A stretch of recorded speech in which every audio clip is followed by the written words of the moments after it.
Greetings, I'm Heath, and today I'm going to teach you how to play the Cultists RPG in only 5 minutes. The Cultists RPG is a lightweight Cthulhu comedy role-playing game based on the Cultists comedy web series about modern-day Lovecraftian cultists just trying to worship Cthulhu in a world full of people who don't understand. The show is available over on the Cultists YouTube channel. The game rules are based on the game Low Stakes by Craig Campbell and are specifically designed to replicate the feel of a mockumentary comedy at the gaming table. I'm demonstrating the game on the virtual tabletop I built for it using the playingcards.io platform. This game is coming to Kickstarter, and I'm giving away over $500 worth of Cthulhu Elder Dice the day the campaign goes live. Click the link below to sign up to get in on the drawing and know when the campaign goes live, and download a rules preview. Let's get started. To play the Cultists RPG, every player needs a character who is a member of a zany Lovecraftian cult. While you can create your own cultist, the fastest way to start playing is to pick one of the pre-generated characters from the Cultists web show. One of the most fun aspects of the game is the cult to which your character belongs, such as those of Yog-Sothoth, Azathoth, Dagon, and Cthulhu. Each cult has special powers like crafting magic items or putting a hex on others. Don't pick your power at the game's start. Instead, choose it at the moment it's first needed. The most crucial part of a character is their narrative role.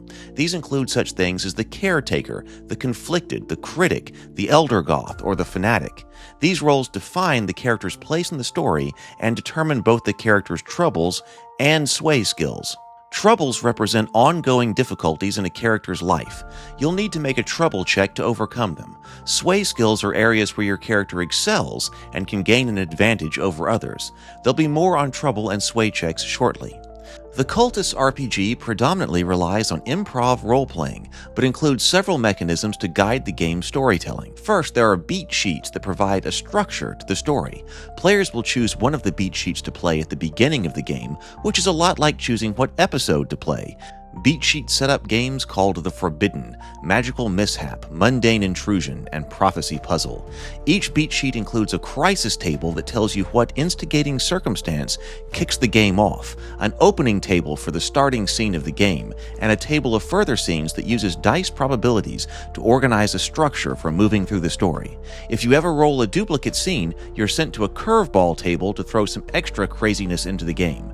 Because the beat sheets have you roll for the specific crisis, the opening scene, follow-up scenes, as well as potential curveballs, each beat sheet can generate a tremendous number of different games for great replayability. The lead player is the one who rolls on the beat sheet at the start of each scene and specifies any additional details necessary. Their character will also be the scene's focus. The lead will rotate throughout the game, and you can use the lead token as a reminder of which character is the lead for any given scene. Two other mechanics to guide the game are courage and sway. Courage represents inner determination. Characters start with 1 courage point and can earn more. Use them to improve your chances on trouble and sway checks.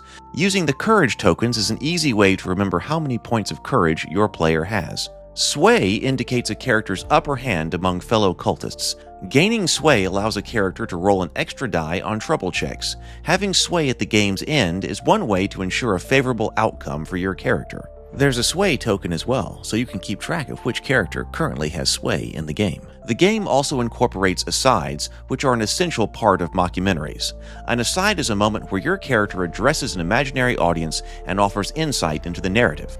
One day I will meet with Yog-Sothoth and join with him, and when I do, I'll give him my brain and all the knowledge that it contains. I've been a cultist ever since I was first able to speak the first oath of Dagon to the darkness beyond my crib. I like it here so far. It's just there aren't many girls. I thought there'd be girls here. That's my only criticism. During any scene, you can interrupt the action with an aside to uncover a hidden truth, hint at future events, or tease another character. Asides that complicate the narrative, especially for your character, earn you courage points. Because this is a narrative and improv-driven game, most actions are automatically successful and move the story forward. However, there are 2 situations requiring a dice check: when a character uses a sway skill to try to gain sway, or when trying to overcome a trouble. Importantly, a character can only make 1 check per scene, and then only if it fits the story. Trouble checks are made when a character wants to act against a particular part of their nature that ordinarily makes life difficult for them. Succeeding at a trouble check during the game is another way for the story to ultimately end well for your character. Therefore, you may want to put your character in situations where they must confront the troubling aspects of their lives and hopefully overcome them.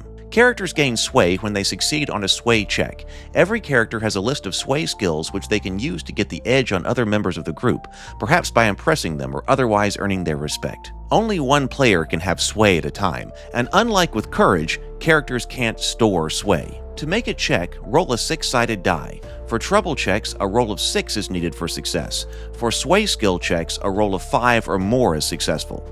Here in the virtual tabletop, Rob's janky brand of Cthulhu is the 6. You can roll extra dice on a check by spending courage points. As long as you roll the number necessary for success on at least one die, the check succeeds. Additionally, a character with sway always rolls an extra die on trouble checks. If a check fails, introduce a headache to complicate the story. There are a few more details, but you'll pick up on those during the game. For now, that's all you need to know to get started. I'll see you at the gaming table. Click the link below to download the rules preview, enter the dice drawing, and know when the crowdfunding campaign goes live. Cthulhu Fatagan.